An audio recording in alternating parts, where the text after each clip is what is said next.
달에 장로 4명, 또 안수집사 8명, 권사 12명을 선택하는 공동의회를 갖고자 합니다. 또 특별히 장로는 남자 둘, 여자 둘 이제 그렇게 선택을 해서 우리가 투표를 하려고 그럽니다. 제가 이제 우리 개봉중앙교회를 떠날 시간이 한 1년여 이렇게 남아있기 때문에 제 목회 막바지를 이렇게 생각하면서 이번 항전지 선거를 해서 일단 중직자들 든든하게 세워놓고 여름 사역을 캄보디아에 가서 성공적으로 끝내고 그리고 청빙 절차도 잘 진행이 되고 이것이 올해 우리가 다 해야 할 일들이죠.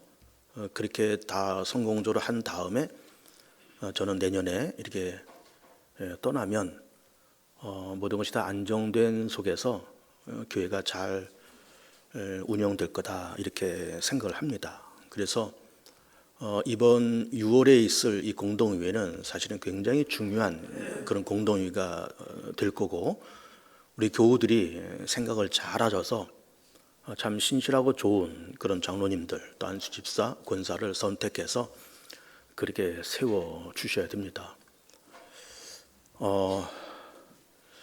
우리 사람이 세상을 살아가면서 뭐 여러 가지 하나님의 축복이 있겠지만 이제 그 중에서 또 다른 축복이 뭐냐 할 때 만남의 축복입니다. 만남의 축복. 여자가 좋은 남자를 만났다. 남자가 좋은 여자를 만났다. 부모가 자식이 좋은 부모를 만났다. 그것은 굉장히 큰 축복이에요. 그렇지 않다 그럴 때 이것이 물질적인 고생만이 문제가 아니고 그 마음 고생과 그 인생이 가정이 엉망진창이 되어버립니다.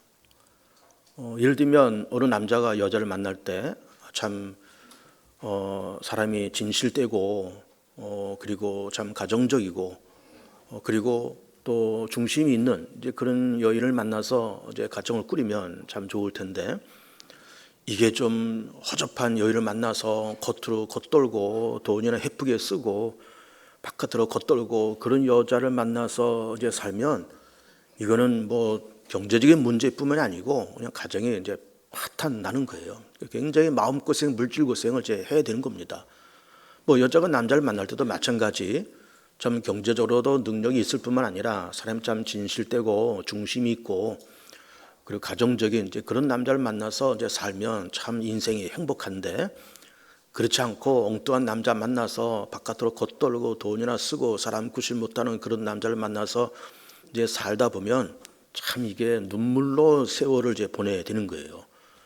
부모가 자식을 만날 때도 마찬가지, 자식이 부모를 만날 때도 마찬가지인 겁니다. 그러니까 이 만남의 축복이 뭐 금전의 물질적인 축복 이상으로 굉장히 큰 축복이다 이렇게 말씀을 드리고 싶습니다. 이것이 가정만 그럴까요? 남녀간의 어떤 만남만 그럴까요? 그렇지 않습니다. 교회도 그렇고 일반 사회도 마찬가지예요. 일반 사회에서 어느 중소기업의 CEO가 자기 밑에서 부리는 그 직원들을 참 좋은 사람들을 만났다 그러면 참 그 회사가 어려울 때도 다 든든하게 서가고 휘청거리다가도 다시 바로 잡히고 다 그렇게 됩니다. 그런데 이제 좀 이렇게 좀 실력도 없고 거다가 또 진실성도 없고 성실하지 못하고 우리가 까짝까짝거리는 이제 그런 부하를 만났다 그러면은 그 회사 얼마 못 가서 다 들어먹어요. 그러니까 이 사람을 만난다는 것이 굉장히 큰 축복인 겁니다. 이제 우리가 이제 청빙 절차를 지금 진행하고 있지만은 이제 제 6대 담임 목사가 어떤 분이 올지는 참 모르겠습니다. 그래 정말 진실된 목사님을 만나고 참 실력도 있고 진실되고 교우들을 사랑하는 그런 목사님을 만나면 참 그 시간이 행복하겠지만 이제 잘 못 만나면은 또 교회가 회오리 바람에 휩싸이게 돼요. 그러니까는 청빙 절차도 우리가 잘 해야 되겠지만 준비하는 분들도 또 우리 모든 교우들도 기도를 많이 하셔야 됩니다. 이번에 이제 우리가 장로 2분, 남자 2, 여자 2, 또 안수집사 권사 이렇게 선택해서 우리가 가겠지만 이것도 마찬가지인 겁니다. 교회라고 하는 것이 목사 혼자서 목회하는 데가 아니잖아요. 장로님들이 계셔서 목사를 딱 뒷받침을 해 주시고 그리고 또 그 밑에 재직들이 이렇게 있어서 이렇게 해야 교회가 잘 운영되고 잘 굴러가지 목사 혼자서 허둥지둥하면서 목회를 하는 것이 아니잖아요. 그렇다 그러면은 목사는 참 좋은 장로님들을 만나야 되고요, 좋은 권사님들을 만나야 되고, 좋은 안수집사, 좋은 구역장들을 만나야 목회가 평안하고 목회가 순적하게 운영될 수가 있습니다. 저는 뭐 여러 번 말씀드리지만 저는 담임 목회를 33살에 시작을 했어요. 지금 제 나이가 60하고 6학년 6반이니까 벌써 담임 목회만 한 33, 4년 이렇게 해오는 것 아니에요. 그러면서 뭐 목회 현장에 그야말로 뭐 산전수전, 쓴물 단물을 다 맛보면서 여기까지 오는 겁니다. 그러면서 뭐 별별 장로님들, 별별 권사, 별별 뭐 안수집사들, 별별 구역자들 다 만나면서 이렇게 오는 겁니다. 그런데 뭐 100%, 이건 정말 100% 목회는 정말 장로님들을 잘 만나야 목회가 성공을 해요. 나 혼자 뭐 별 일을 다 해도 좋은 장로님들이 뒷받침을 못 해주시면 목회가 굉장히 어려워요. 또 그 뒤에 안수집사들이 딱 받쳐주고, 권사들, 구역장이 딱 받쳐주고, 이래야 교회가 든든히 서가고, 목회가 이렇게 든든히 서가고, 목회가 재미있고 또 목회가 되어가고 이렇게 되지, 거기에 까칠하고 뭐 시비 걸고 뭐 이런 사람들이 이게 중직자가 되어버리면은 참 목회가 힘듭니다. 일도 안 되고 진행도 안 되고 마음고생만 하고 시간만 가고 그렇게 되어버려요.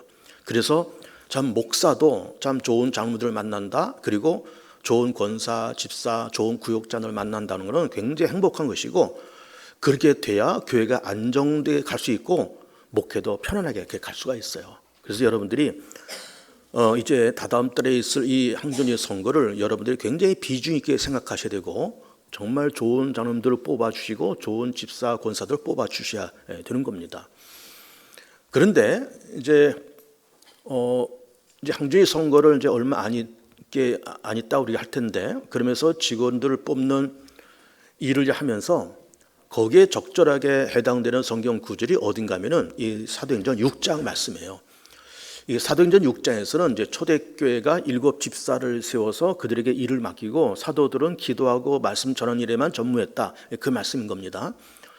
요즘 이제 수요일마다 사도행전을 요즘 계속 읽고 있는데, 이 부분도 아마 몇 주 전에 한번 저 수요일 날 다룬 바가 있어요. 그렇지만 오늘 이제 이 주일 예배 시간에 이 본문을 선택해서 수요일에 했던 설교와는 좀 다른 방향으로 이 본문을 풀어나가려고 그런 겁니다. 이제 이 본문이 이제 처음에 어떻게 발단이 되는가 하면은, 우선 예수님께서 33년의 삶을 사시고 십자가로 죽으시고 부활하세요. 그리고 승천하신 장면을 목격한 사람들이 이제 내려와서 마가의 다락방에 들어가서 120명 성도들이 전심을 다해서 기도합니다. 얼마 동안? 열흘 동안 기도해요. 그랬더니 사도행전 2장에 넘어와서 오순절날이 임하면서 급하고 강한 바람 같은 성령이 임하면서 그 120명의 그 기도하는 그 성도들이 다 성령 충만함을 받아요. 방언도 열리고 이신도 열리고 환상도 보고 그렇게 됐습니다. 근데 어떤 그 성령의 은사만 나타났다는 것이 문제가 아니라 예수님이 누구냐라고 하는 것을 정확하게 발견을 한 그런 사건이었어요. 그러면서 뭐 이 제자들도 마찬가지고, 이 120명 기도하는 성도도 마찬가지고, 예수님께서 그렇게 십자가에서 죽으셨는데 일단 3년 동안의 공생애를 이제 살아왔기 때문에 예수님의 죽으심과 부활에 대한 어떤 애석함이 있었습니다. 인간적인 애석함.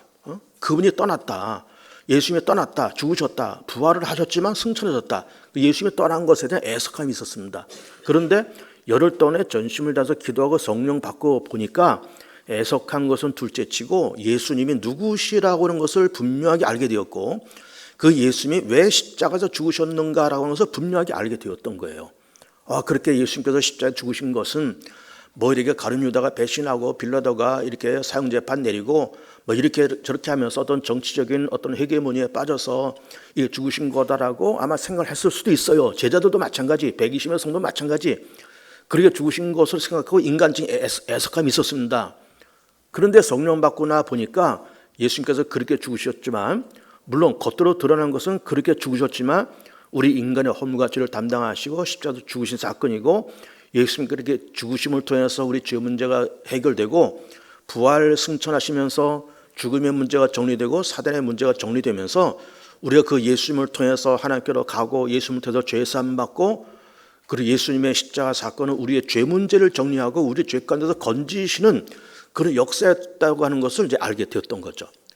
그러면서 이제 제자들이 나아가는 곳마다 예수님을 전했고, 교우들도 그 바울과 뭐 여러 제자들이 전했던 그 복음을 들으면서 이제 교회로 꾸역꾸역 몰려들게 되었던 겁니다. 자, 그러다 보니까 교회가 이제 급성장을 해요. 뭐 베드로 같은 사도가 뭐 복음을 전하니까 한때는 3,000명, 한때는 5,000명씩 하루에 세례를 받았다는 거예요. 그건 뭘 얘기하는 걸까요?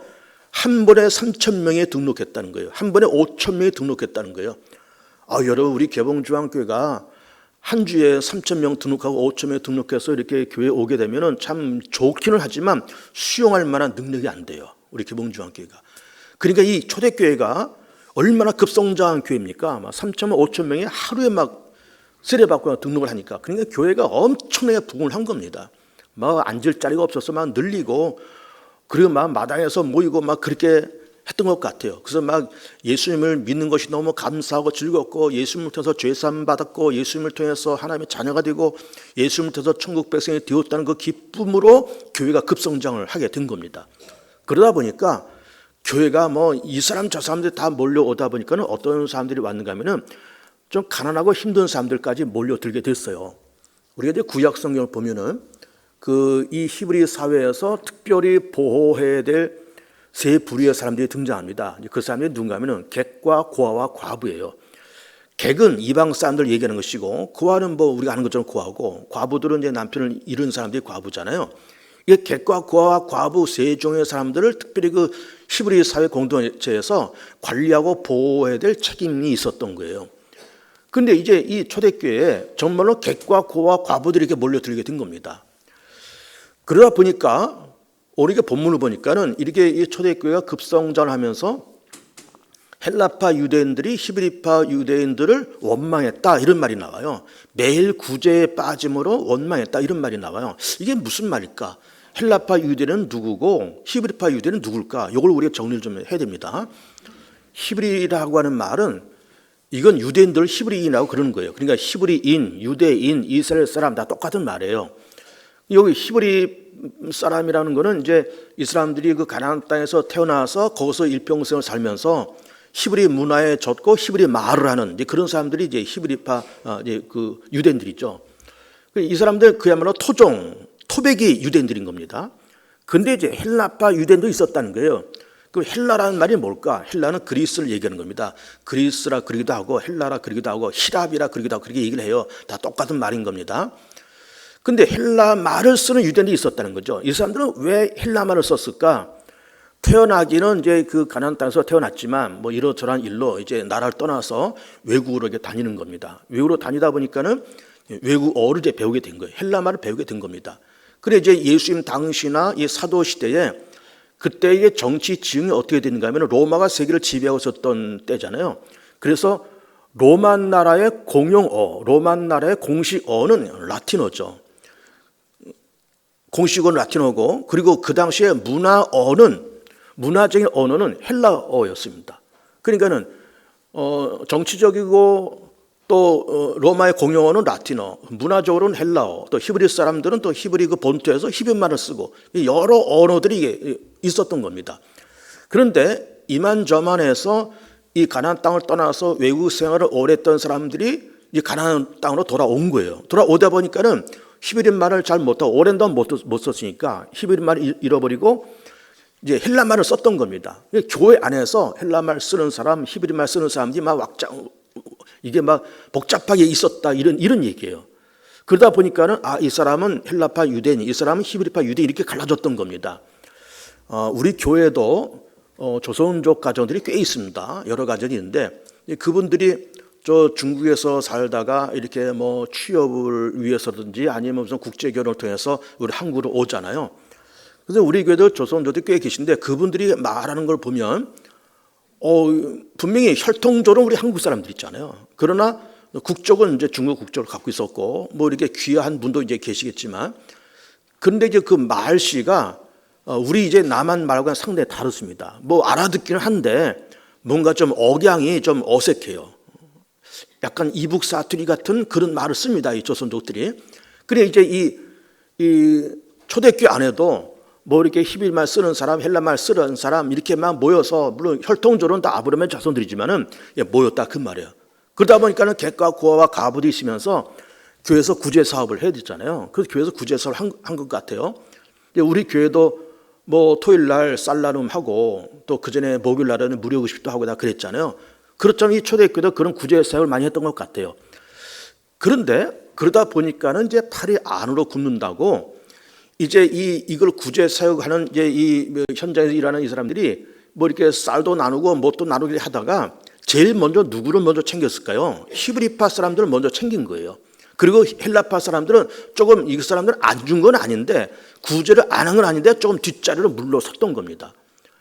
그리고 이제 자꾸 이제 뒷자리로 물러서다 보니까는 구제 사업에 좀 소외감도 느끼고 다 이런 얘기예요. 그러면서 조금 불평 불만이 생긴 겁니다. 예를 들면 이런 거죠. 우리 이제 토요일 날 쌀 나눔을 하는데 예를 들어 쌀 봉지 한 100개를 준비했다고 쳐보세요. 그럼 100명이 오면은 이제 다 하나씩 드릴 수 있을 텐데 150명이 와버린 거예요. 그 일단 줄을 쭉 세워서 150 줄 쭉 세워서 하나씩 나눠 드리다가 100명째 되면 다 끊어지잖아요. 그 나머지 50명은 이제 못 받는 게 돌아가는 겁니다. 그러니까 이제 이 구제사를 하면서 먼저 히브리파 사람들은 먼저 줄을 세웠던 것 같아요. 그리고 헬라파 사람들은 뒤에서 그러면 뒤에 섰던 것 같아요. 그러다가 다 나눠준 다음에 없습니다. 그냥 오늘 이것은 끝입니다. 그러면은 뒤에 섰던 헬라파 사람들은 못 받고 그냥 돌아가는 거예요. 이런 일이 몇 번 생기니까 이제 불만이 생긴 겁니다. 그러면서 왜 우리가 똑같은 유대인인데 우리가 헬라말 쓴다고 우리 차별하냐? 이 불만이 생기면서 교회에서 조금 문제가 생긴 거예요. 이러다 보니까 사도들이 그 현장을 보면서 이렇게 생각한 겁니다. 자, 우리가 제자고 우리가 기도도 많이 해야 되고 말씀을 전해야 될 사람들이 우리들인데 이거 뭐 우리가 구제 사역에 빠져서 그러다가 또 불만도 많이 생기고 이건 안 되겠다. 이거는 우리가 굳이 안 해도 되지 않냐. 우리가 이제 평신도 지도자들을 몇 명 뽑아서 그들에게 이 일을 맡기고 우리는 기도하고 말씀 전하는 일에만 전무하자 이렇게 된 겁니다. 그래서 스데반 집사를 비롯해서 7명의 집사를 뽑아서 그들에게 안수해서 그들로 하여금 교회 여러 가지 일을 맡겼다 그런 이야기예요. 뭐 지금 여기 나오는 구제 사역뿐만 아니라 교회 여러 가지 뭐 이게 잡무들을 다 시키고 그야말로 사도들은 말씀 전하고 기도하는 일에만 전무했다 그런 이야기예요. 그런데 그 7명을 뽑을 때 그 기준이 3가지가 있었다는 거죠. 첫째는 지혜가 충만하고 성령에 충만하고 칭찬 듣는 사람을 그 사람들 7명을 뽑아서 그렇게 세웠다 그런 얘기예요. 그래서 이제 그것이 뭐냐라는 것도 이제 제가 조금 이따 설명하겠지만 이제 우리 교우들이 이제 다다음 달에 우리가 이제 공동회를 하면서 우리 장로님들을 뽑고 또 안수입사 권사들을 뽑으실 때 성경에 오늘 있는 말씀처럼 정말 지혜도 충만하고 성령도 충만하고 그리고 칭찬 듣는 분들을 장로, 집사, 권사를 세워 주셔야 됩니다. 그러면서 이 당회가 든든히 서가고 재직회가 든든히 서가야 교회가 평안한 거예요. 조금 전에 제가 당회란 얘기했지만 그러면서 저도 이게 한 30여 년 이렇게 목회하면서 많은 부류의 어떤 장로님들, 권사님들 다 만나면서 뭐 이런 일 저런 일 다 겪었다 그런 얘기 하고 있지만은 여러분 교회가 평안하려면요 당회가 든든해야 됩니다. 당회가 평안해야 교회가 평안해요. 여러분 이거는 철칙인 겁니다. 이거는 어느 교회나 마찬가지예요. 당회가 부실하면 당회가 뭐 목사파, 장로파, 뭐 어느 교회처럼 뭐 호남파, 영남파 이렇게 갈라져 싸우면은 당회가 불안한데 집안이 그 교회가 평안하겠습니까? 절대로 평안하지가 않아요. 당회가 든든하게 서 있어야 되는 겁니다. 그리고 당회가 됐든 교회가 됐든 재직회가 됐든 어쨌든 당회에서 뭔가 결정하잖아요. 여러분 당회는 뭔가 일을 결정하는 기관입니다. 우리 이제 장로교 통합적 교단의 정치 구조가 어떻게 되는가 하면은 맨 위에 총회가 있어요. 지금 종로 5가에 가면 우리 총회 본부가 있죠. 총회가 있고 그리고 전국에 69개의 노회가 이렇게 존재합니다. 그리고 노회 밑에 당회가 있어요. 집당 짜습니다. 그래도 당회 이제 그러는데 당회는 목사와 장로님들이 모여서 당회가 되는 거예요. 그 당회는 뭘 하는 것일까? 당회는 교회의 어떤 정책을 결정하는 그런 기관이 당회인 겁니다. 그럼 재직회는 뭘 하는 기관일까? 재직회는 당회가 결정한 그 안을 실행하는 기관이 재직회인 거예요. 그래 당회는 정책을 결정하고 재직회는 결정된 그 안을 실행하는 그런 기관이 재직회인 겁니다. 어떤 분들은 이제 그렇게 오해하는 분도 있습니다. 재직회가 당회가 결정한 것을 심사하는 기관으로 생각하는 분도 있습니다. 그건 잘못된 생각이 그렇게 되어 있지 않습니다. 우리 장로교 정치가 절대 그렇게 되어 있지 않아요. 당회는 어떤 정책을 결정하면 재직회는 그걸 심의하는 것이 아닙니다. 그거를 실행하는 기관이 재직회인 거예요. 그러니까는 이게 어떤 정책을 결정하는 기관이기 때문에 이게 굉장히 중요한 거예요. 그래서 목사와 장로가 중심이 된 이 당회가 잘못된 결정을 하게 되면 이게 굉장히 어렵게 되는 겁니다. 그러나 어쨌든 당회라는 것이 목사, 장로가 이렇게 모여서 당회가 되는 건데 그렇게 당회에서 잘못된 결정을 내릴 수가 없어요. 왜 그럴까? 그래도 목사가 기도하는 사람이고 우리 장로들도 다 기도하는 분들이고 다 신앙으로 몇십 년 동안 교회밥을 먹은 분들이기 때문에 잘못된 결정을 내리지 않습니다. 여러분, 당회가요 정도를 걸어가려고 그러지 당회가 엉뚱한 것을 결정하지 않습니다. 절대로 엉뚱한 결정하지 않아요. 그러니까는 목사가 됐던 당회가 되었던 여러분 이 한 가지만 안 한다 그러면은 당회의 결정과 목사의 결정을 따라오셔야 됩니다. 그게 뭔가 하면은 야 우리 개봉주한테 이제 이 개봉주에 다 팔아가지고 나 신천지에다 갖다 받지 우리 신천지로 가자. 그런 결정을 내릴 수도 없겠거니와 내리지도 않겠거니와 그렇게 하지 않는 이상은 그저 당회에서 결정하고 담임 목사가 결정하는 것을 다 협력하고 따라오셔야 되는 겁니다. 왜? 잘못된 결정을 내릴 수가 없거든요. 그러면서 당회에서 뭔가 결정하면 제가 쫙 따라오는 겁니다. 그 실천하는 겁니다. 그러면서 당회가 건강하고 당회가 평안하게 잘 있어야 교회가 평안한 겁니다. 여러분 집안도 그렇잖아요. 이제 부모가 집안이 든든히 서려면 그러니까 한 사회가 든든히 서 있으려면은 가정이 든든하게 서 있어야 되고 가정이 든든하게 서 있으려다 보면 부모가 든든하게 서 있어야 되는 겁니다.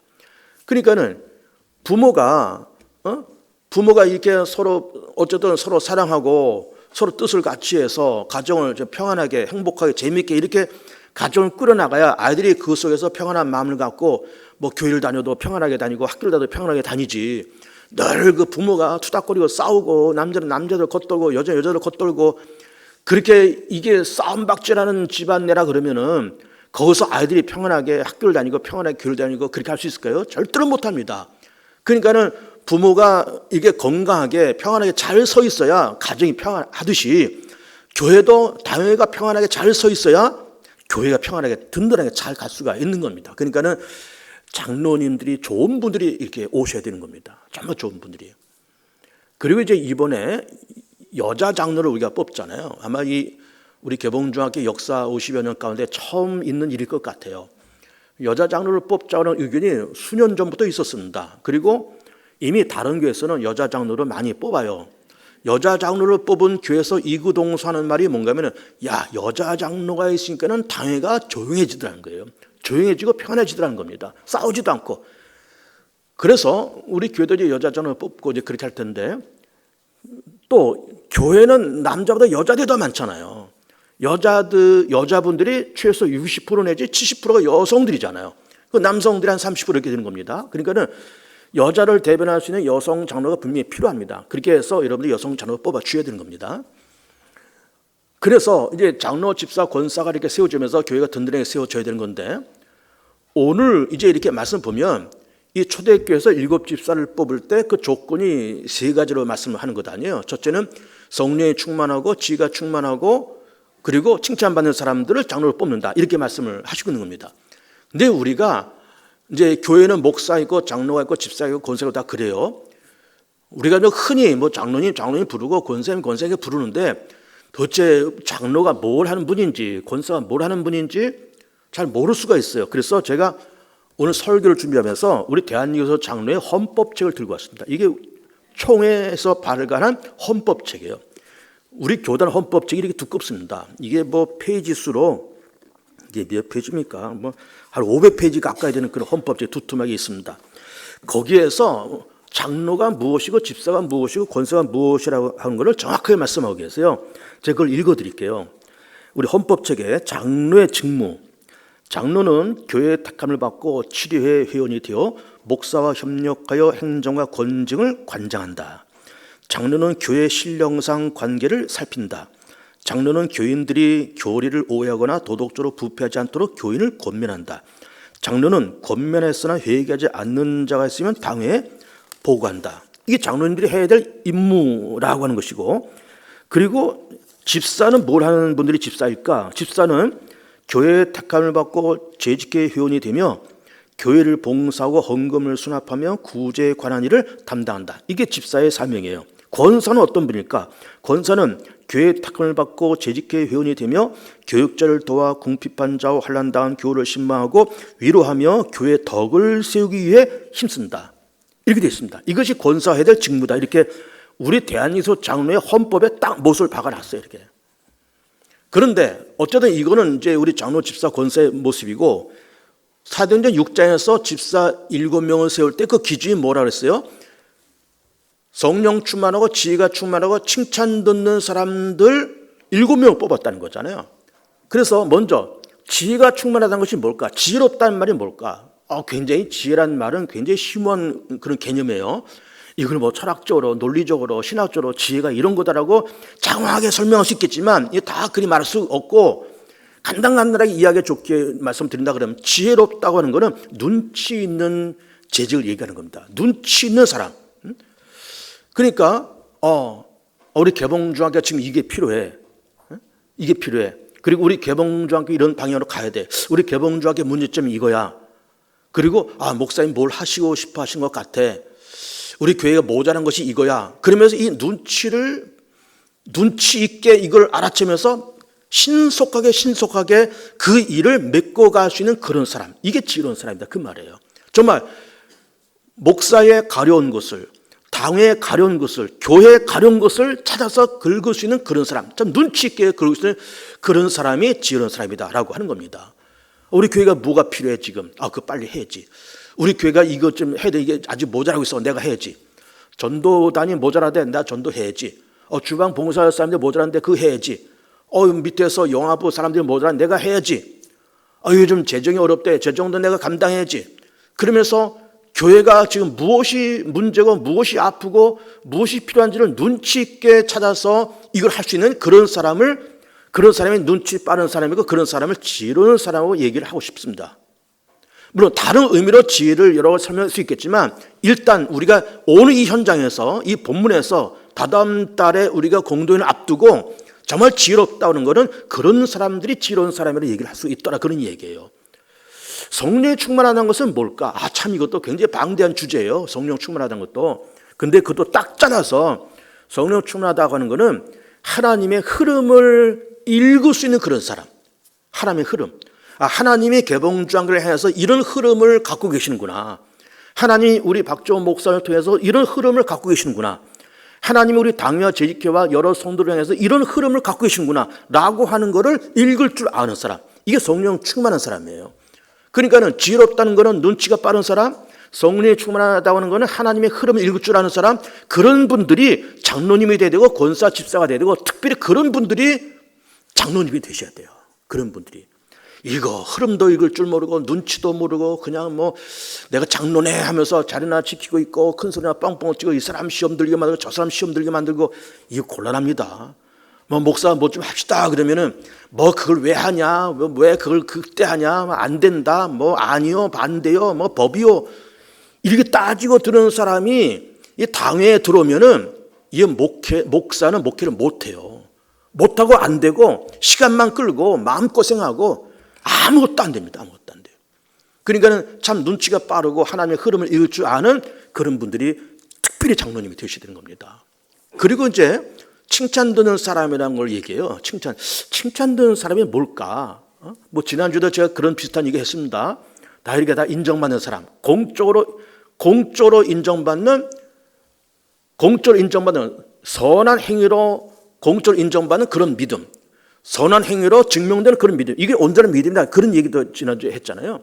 오늘도 마찬가지입니다. 칭찬받는다는 말이 뭘까? 이렇게 제가 정의를 내리고 싶습니다.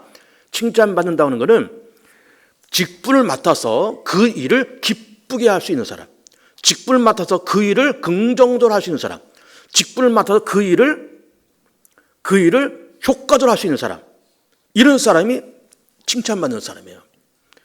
어떤 일을 하기는 하는데 그냥 짜증내고 불평하고, 이 일을 왜 하냐, 도대체 목사님 이런 일을 왜 하려고 그러는 거야, 짜증내고 뒤에서 뒷담화 치고 말이나 만들고, 일은 하고 말이나 만들고 궁시렁궁시렁거리고 이런 분들이 이게 되면 어렵습니다. 굉장히 어려워요. 칭찬하는 사람은 뭔가 일을 맡았는데 기쁘게, 즐겁게, 재미있게, 그리고 더 나가서 협조적으로 일할 수 있는 그런 사람들. 협조적으로. 비협조가 아닌 협조적으로 일할 수 있는 그런 사람들이 칭찬받는 사람이고, 그런 분들이 중직자가 꼭 돼야 돼요. 꼭 돼야 됩니다. 그래서 이번에 이제 특별히 이제 남자 장로 2분, 여자 장로 2분에게 세우는데, 여러분들 그런 분들을 생각해 보세요. 우리 교회에 참 무슨 일을 맡겼을 때, 맡겨서 정말 눈치가 빠르고 하나님의 흐름을 읽을 줄 알고, 동시에 모든 일을 참 긍정적으로 하고 참 협력적으로 일을 하고 즐겁게 재밌게 일을 할 수 있는 그런 사람이 누구일까라고 하는 걸 한번 생각해 보세요. 그런 사람들을 뽑아주시길 바라요. 그런 사람들을. 그리고 부탁드리고 싶은 거는, 네거티브 선거 운동을 하지 마십시오. 절대로. 우리가 네거티브라는 말은 그 부정적이라는 말이에요. 긍정적이라는 말은 파지티브 그러고, 그리고 부정적인 것은 네거티브라고 그러잖아요. 부정적인 선거를 절대로 하지 마십시오. 예를 들어서 저런 분들이 참 장로가 돼야 돼, 저런 분들이 참 집사 권사가 돼야 돼, 이렇게 하면서 참 좋은 사람들을 추천하는 거는 있을 수 있다고 봅니다. 얼마든지 뭐 가능하죠. 그런데 누구는 찍지 마, 누구는 찍지 마, 이런 말을 하고 돌아다니면 곤란합니다. 이건 네거티브 선거잖아요. 그런 말하면 곤란합니다. 제가 그런 말을 지금까지 몇 번 들었어요. 이게 더 지속되면은 우리 당회 차원에서 조치를 취할 겁니다. 절대로 그런 말 하지 마세요. 네거티브는 절대로 하지 마세요. 이게 세상 선거에서도 네거티브를 하면은 굉장히 치사하고 유치하게 보이잖아요. 아니, 정정당당하게 승부해야지. 왜 상대방 후보를 헐뜯고 그 사람의 비리를 들춰내고 그렇게 하면서 그 네거티브를 하면서 그렇게 해요. 이거는 정말 교회에서 있을 수 없는 일이에요. 그러니까는 참 좋은 분들이 있으면 저런 분들이 참 장로가 되지, 저런 사람들이 참 권사가 되고 집사가 돼야 돼 하면서 어떤 사람 추천하는 거 참 가능한 일이지만, 그러나 누구는 찍지 마, 이런 말을 하면 안 됩니다. 절대로 안 돼요. 그리고 또 참 이게 참 부끄러운 얘기지만 목사하고 가까운 사람은 뭐 어떠고, 목사하고 뭐 먼 사람은 어떻고, 그런 말도 하지 마세요. 목사하고 가까우면 어떠고 멀면 어때요? 난 내년에 떠날 사람인데. 그리고 그런 유치한 말도 하지 말라고. 그런 유치한 말도. 그러니까 우리가 정말 이렇게 생각의 폭을 넓히면서 어떤 사람이 장로가 됐을 때 정말 저 사람은 모든 일에 협조적으로 즐겁게 기쁘게 재미있게 긍정적으로 일을 하고, 그리고 또 모든 일을 참 눈치 빠르게 하나님의 흐름을 읽을 줄 알면서 그렇게 할 줄 아는 사람을 여러분들이 뽑아 주셔야 되는 겁니다. 그렇게 해서 교회가 든든하게 잘 세워지고, 그렇게 해서 이번에 6월 달에 우리 항전직 선거를 해서 장로 4명, 안수집사 8명, 권사 12명 딱 세우고 8월 달에 캄보디아 건너가서 여름사역 잘하고, 여름 캄보디아 여름사역 좀 신청하시오 그랬더니 지금 27명이 신청했어요. 굉장히 많이 신청하셨잖아요. 이제 그분들 이제 다 이제 우리가 준비해서 갈 거고, 그래서 항진이 선거 잘해서 든든하게 세우고, 여름사역 잘해서 캄보디아 그 교회 든든하게 세우고, 지금 청빙 절차도 지금 진행 중이니까 좋은 목사님 모셔서 연말쯤 되면 거의 결정되겠죠. 연말쯤 돼서 거의 결정되고 딱 그렇게 다 만들어 놓고 나는 내년에 딱 떠나면 좋을 것 같아요. 그렇게 떠나면. 그러면 이제 항전지도 든든히 서 있고, 뭐 좋은 목사님 오셨고, 캄보디아 교회도 든든히 서졌으니까 다 좋을 것 같습니다. 그러니까 여러분, 나하고 가깝다 그래서 찍고 나하고 멀다 그래서 안 찍고 그런 거 하지 마세요. 그런 거 절대로 하지 마세요.